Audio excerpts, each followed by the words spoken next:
is the April 1st. This is not April Fool's Day. I wish this was a joke, but this is the coronavirus edition of County Update. First, let's clear up confusion on County Council's ordinance, if there is any. Explain what it does. It gives them emergency powers in the coronavirus. What does that mean? What does it not mean? Well, every power that was granted under the emergency declaration, we'd already implemented, because we have a seamless relationship with all of our departments and the Sheriff's Department.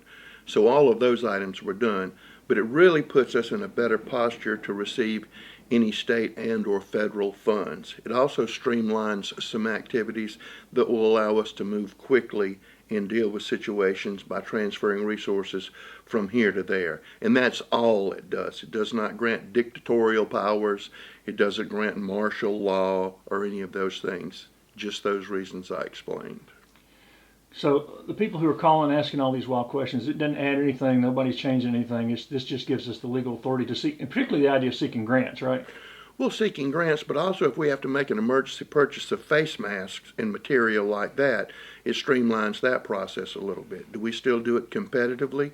Yes, but we're competing against 50 states and 8,000 counties and cities. So it allows us to move a little bit quicker. But other than that, we're still completely transparent. Everything that we do is documented, and everything that we will do is available to the public all the time. All right, we're going to talk about this more in detail as we get along, but how has this virus changed things for the county in terms of providing services? Anderson County is still open. We are providing every service that we did before. Some of them we're doing in new and unique ways, because we've restricted access to public buildings. That's for the safety of the public and the safety for the employees. But everything we were doing before, we are still doing. But we're also trying to be sensitive with separation of our people when they're here, stressing hand washing.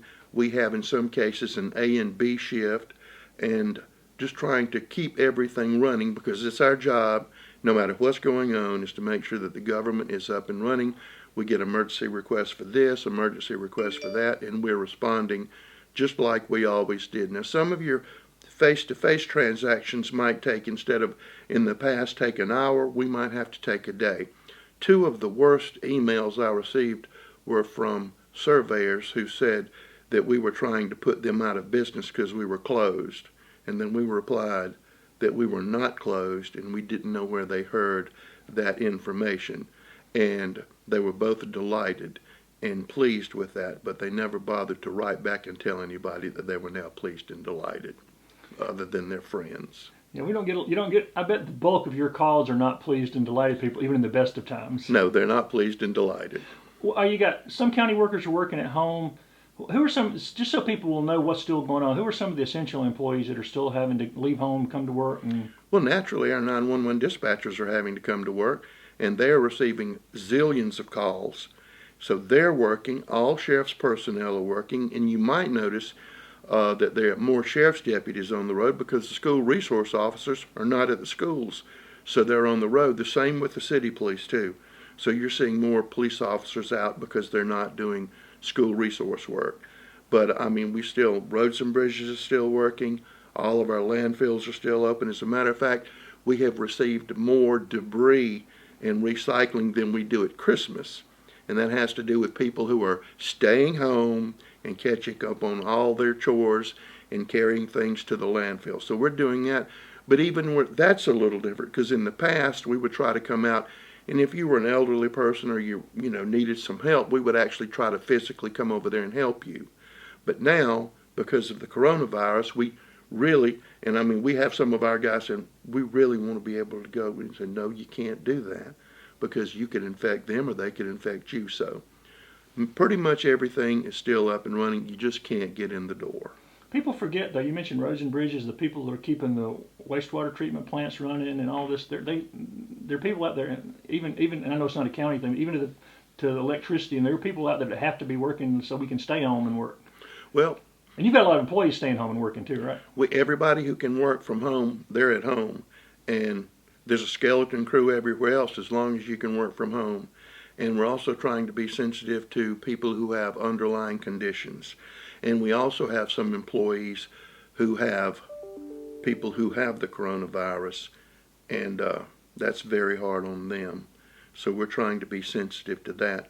But every service that we provided, we're still providing and will continue to do so, no matter if it's just two of us here. And does the county have any employees that we know have been tested positive, or? One at the airport, and that person hadn't been at the airport for 12 days, but we still had it cleaned, inspected, fumigated, and that is currently locked, the terminal at the airport. We will still sell aviation gas and we will still sell jet fuel, but other than that, that's the only thing that you can do at the airport.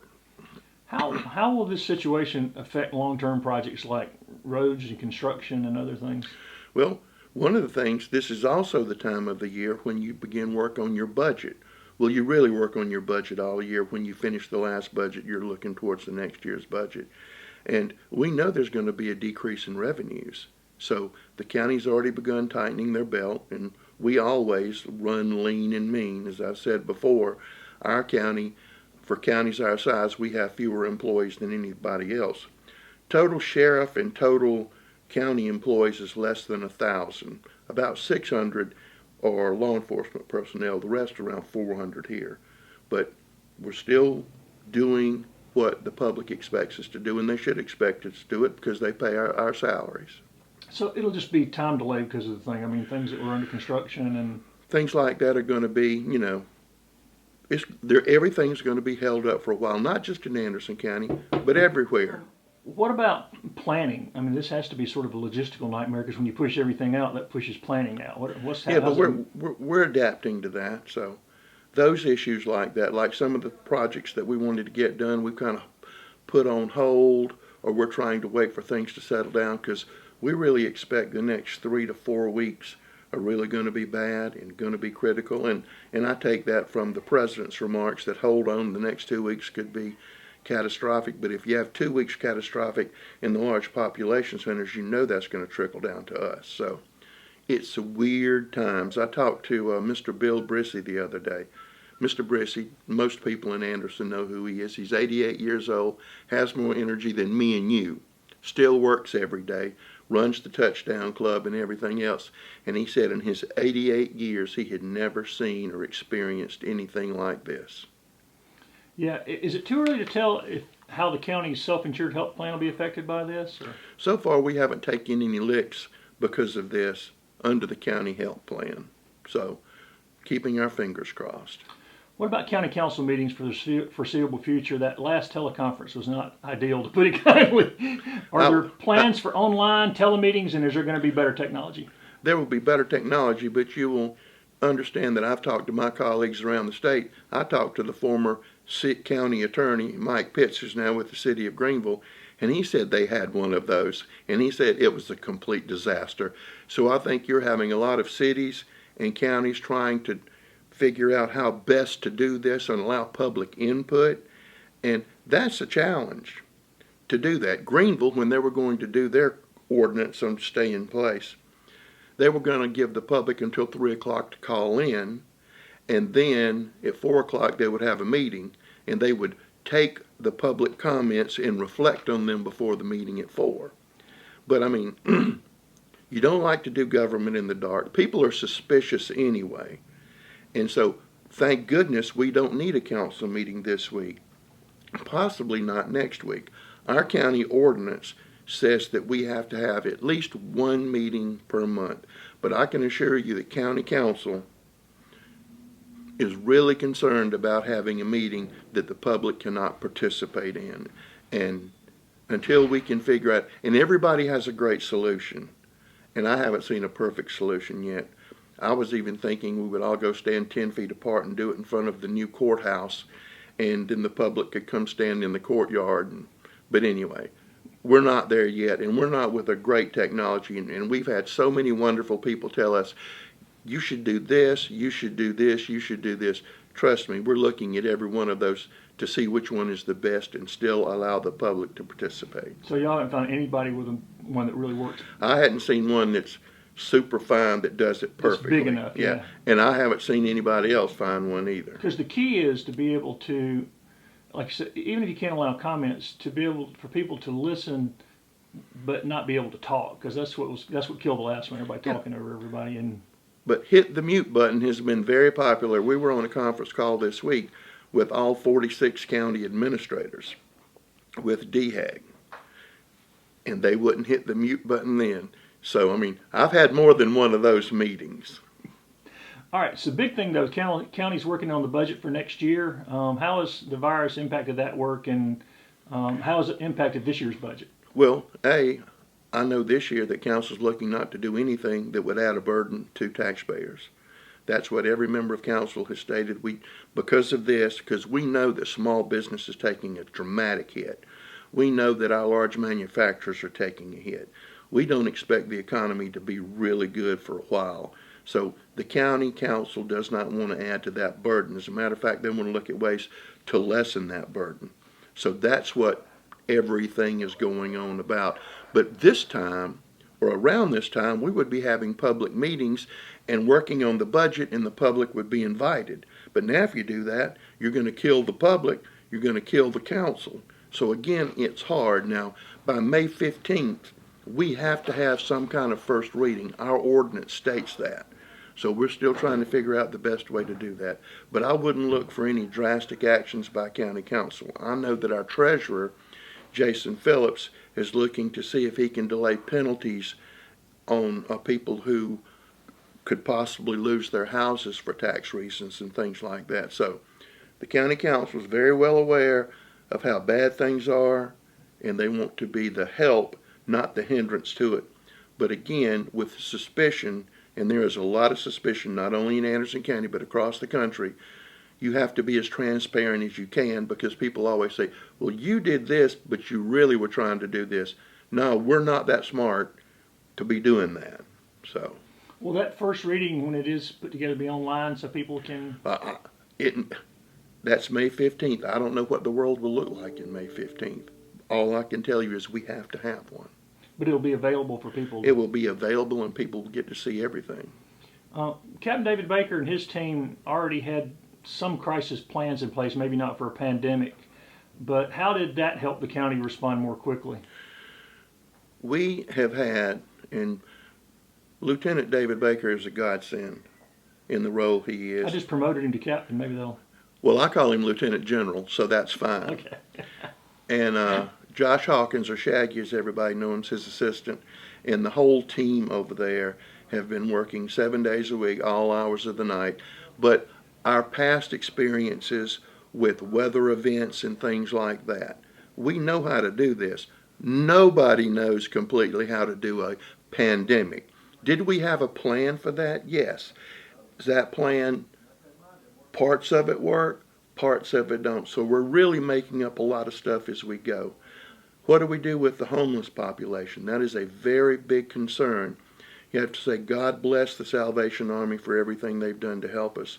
But if we have homeless population, we need a place for men, we need a place for women.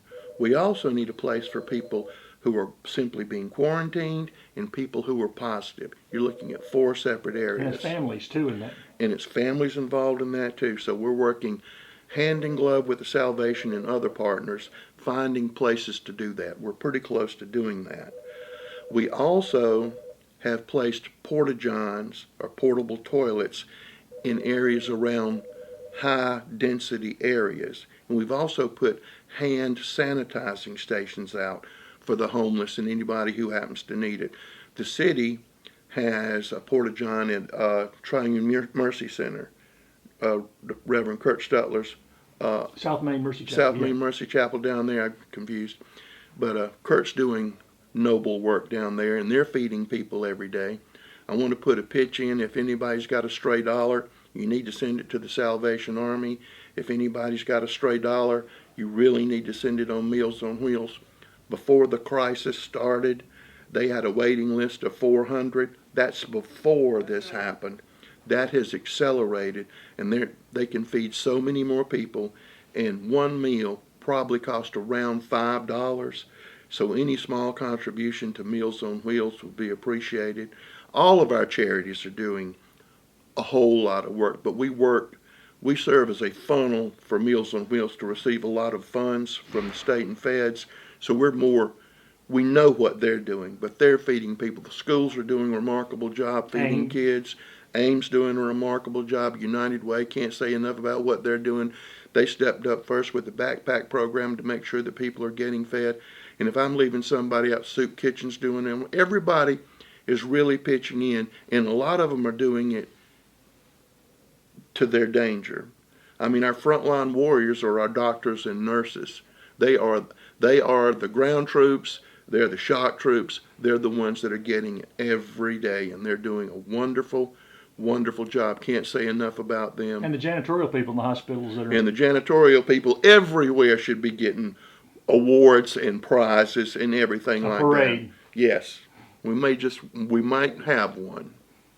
That kind of leads to well, the other thing I will say though is the community needs to continue doing this. They are stepping up. When they put the word out, they need stuff. I know Meals on Wheels had a fundraiser, it's doing really well. Ames freezers were empty. We did a story, and they're starting to fill up. But people need to keep that up. How will the county make decisions moving ahead? Do y'all follow the lead of the state? Is that pretty much? Well, there's been a lot of discussion on about who can close things down. Last Friday, the Attorney General for the state of South Carolina said only the governor has the ability to close businesses. And we're following that lead. But then his opinion shifted to it may hold up, it may not. Y'all may can do it. You may can do it, but you may can do it for 15 days because before we can sue you, you can do it for 15 days and the 15 days is over and you take it off. What am I going to sue you for? Right. Yeah. So there are a lot of mandates. Is it really a mandate or is it a guideline? But y'all just sort of, in terms of, as we move ahead, you're following the state's lead in terms of reopening anything or doing anything else? Yes.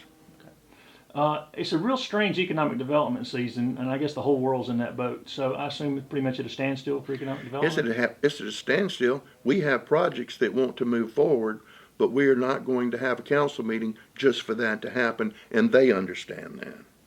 So we're good. We're spending a lot of time taking care of our existing industries, helping them with different needs, providing information on what to do, how to sanitize plants, all of those types of things. So we're providing that information and guidance.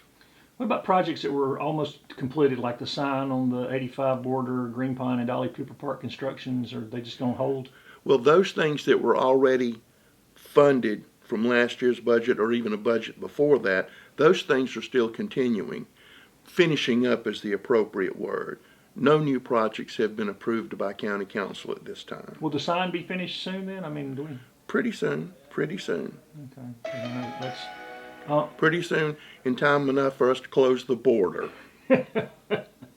all right. May 1st is typically the open date for the Anderson County Farmers Market. Is it too early to tell on this, or is it possible we could have a drive-through market? I talked to Sharon about this. And Sharon has been looking at different things we can do to serve our farmers and also provide fresh fruit and vegetables to people. We're looking at that. We're trying to figure out a way to do it safely so you can do that.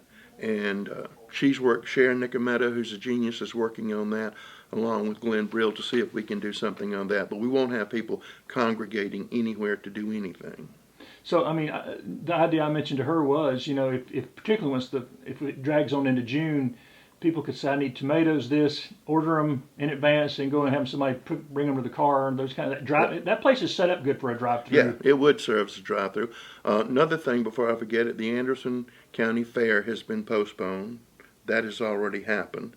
So I know a lot of people are upset about that, but the people who run the fair made that decision, not the county. So we didn't close the fair. They just said, we're not going to do it. Well, we hope more people have wisdom to not have to have somebody tell them to do right. it, because I'm pretty sure we would have had to tell them. Well, that kind of leads to what I was going to ask next. Some of the biggest annual events have either moved, like the chili cook-off and state championship cook-off in Belton, and then others like this Pendleton Spring Jubilee, which was a huge boost to that economy, has been canceled. Is it too early to tell about the Dolly Cooper Park May event or Saluda River Rally? And it's too early. But it depends. It really depends on the next 2 to 3 weeks on what's going to happen. And nobody knows that. The best, the brightest, the smartest don't know that. So I don't think we're in the middle, and I don't think we're near the end. I think we're at maybe at the end of the beginning, if that makes any sense. Maybe that's where we are. Yeah, it is unknown. Another plan that had been picking up steam was the Courthouse Square property. Or are we still kind of working remotely on that? Developers have been in contact this week, but that's also been slowed down. So how are you going to have a meeting and how are you going to discuss that when you can't get together? And they don't want to get together and we don't want to get together. We're trying to practice safe distancing as much as possible. We're telling people to please wash your hands 85 times a day. If you can, stay home and don't get out. And I know sometimes that's impossible. You have to go to the grocery store. I have to go to the grocery store. So we're trying to promote those things because they seem to be the only thing right now that's working. Is that the same? I guess that my next question. That's the same thing about the cooperative sewer project with Pendleton and Clemson still. We haven't had a meeting. I mean, that seems to be working well, but I mean, everything is frozen and stopped because I know, because we talk to, our emergency team talks to every mayor every day. We talk to every police chief every day. We talk to every county council member 2, 3 times or 4 times a day because they receive a lot of questions, like, what's this, what's this? 90% of the time they know the answer. Sometimes none of us know the answer, but we'll go research it and try to get back. So that's what that is. But another thing that we're pushing out on our website is we've had a lot of people try to sign up for unemployment. Here is a suggestion. That system is old and antiquated and not built for this. So if you do something, I would suggest you try to get online if you're doing it online early in the morning or late at night. If you were looking for one of the loans, okay, you should go to your bank. Your bank will be the place for the payroll loans. You need to talk to whoever banker that you talk to. Possibly those things could even begin next Monday, possibly this Friday. So you should do that. On the Anderson County website, we have information on how to take advantage of all of these programs. We're also encouraging people, please be careful of scams that are going on because they have even called the courthouse trying to scam us because, they're random dial numbers. And people don't understand, they can dial 100,000 numbers in 1 second. And they can make the number look like somebody you know. Yeah, they can even use your number and call yourself. But, I mean, they are out there. They're out there in full force. If anybody calls you on the telephone and offers you anything connected with this virus, hang up. Do not talk to them. They are con artists out there running wild in the streets. Please be careful. Don't lose your money. Because this day and time, money is hard to come by. You've been involved in this in a long time. Have you ever seen anything quite like this? No, I've never seen anything like this. I have never seen anything like this. We have been through pretty good snowstorms. We have had tornado events.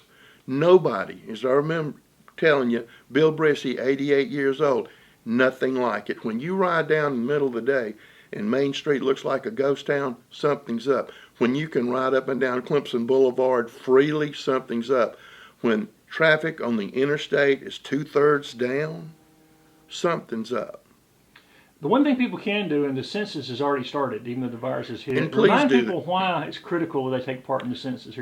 Your representation in Washington, in South Carolina, in the county council, and in your town is based on representation. Numbers. Purely numbers. Also, any aid or assistance you get from the federal government and the state government is based on number of people. We encourage everybody in Anderson County to participate in the census. You can do it online. If you can't, they're going to send you a paper to do that. You need to do it for your own good. Help yourself by participating in the census.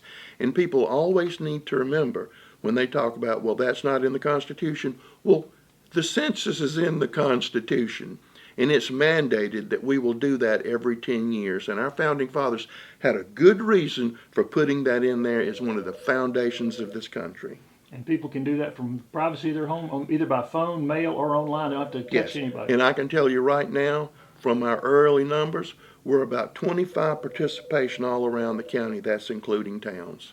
Wow. And I would definitely make sure that you participated in the census.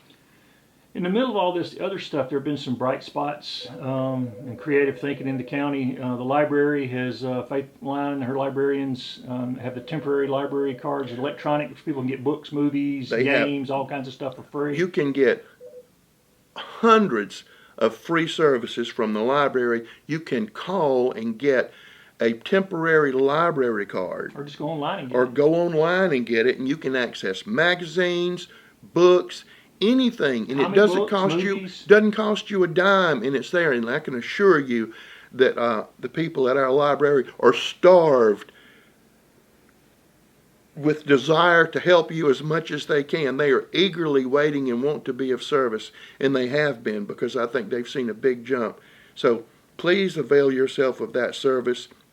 Please keep your librarians occupied because they want to be occupied, and take this time to learn and reflect. What are some other creative things you've seen going on here in the county? Is anything else jumps to mind? Just how a lot of this work that we're doing offline, and how we're still able to help the real estate industry and help the legal community do the things that they need to do, provide information and services to people, the ability of our emergency preparedness people to find supplies, spraying and disinfecting. We got some machines from TTI that we've adapted. We can go in and clean up a whole building. Just things like that, people thinking outside the box. Thanking our EMS people who run the ambulance services, because they half the time don't know what they're going into. There's just so many things that people are doing that they haven't done. When I tell you there's going to be a shift in the way government's done, a shift in the way education's done, I mean, it's affecting the funeral industry.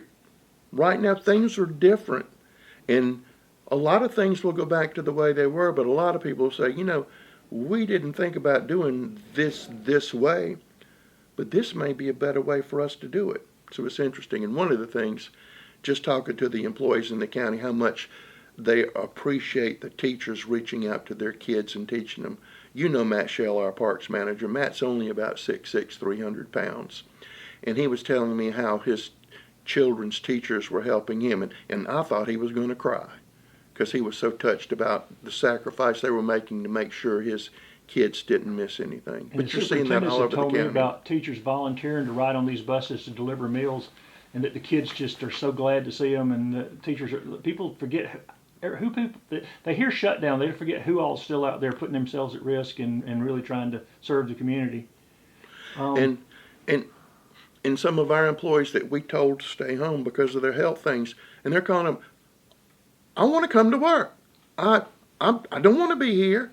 And you say, you have to stay home. You can't come here. You're going to die if you do. Well, people are going stir crazy already. It's pretty Oh, obvious. they're going stir crazy. And it's going to be another month to stir. It's going to be another month of being stir crazy. But please, don't gather in groups of 3. And now some places say just 2 people. And stay home as much as you can. And the parks are closed. And the parks are closed. And all of those things are closed. And just in case anybody's thinking Anderson County did it, the governor did it. Right. But I'm not arguing with it either. So it's a strange time, and it's going to be a strange time. You mentioned the website. What's the best place for people to stay up to date? AndersonCountySC.org is our county website. You can go to any county website, and you can Google them all, and you can find it. So we try to keep the latest information on the Anderson County Facebook page. We try to put the latest information, and we're trying to keep current information up on the Anderson County television, all of our platforms, Roku, all of that, to try to get that information out.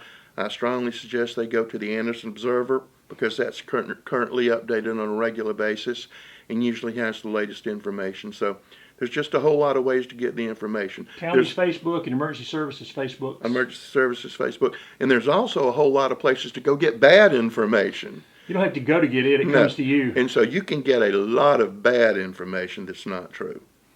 All right. Finally, in an attempt to help people look ahead to better days with no pollen and cooler weather, and maybe we'll just be talking about the virus in the past tense, let's talk about my favorite county endeavor, the Courthouse Christmas tree.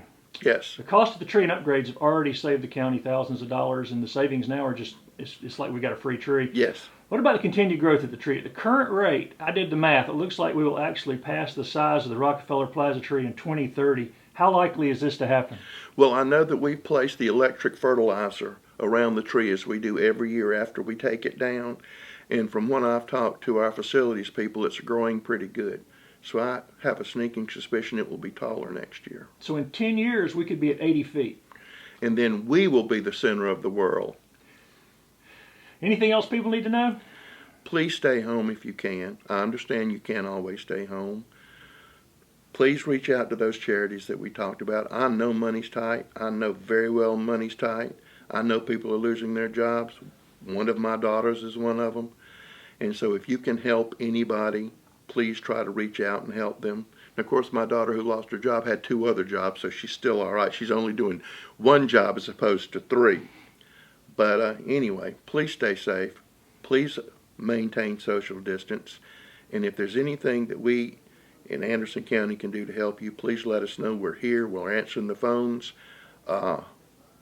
If you have a problem with the road, if something caved in, give us a call. We'll be happy to help you.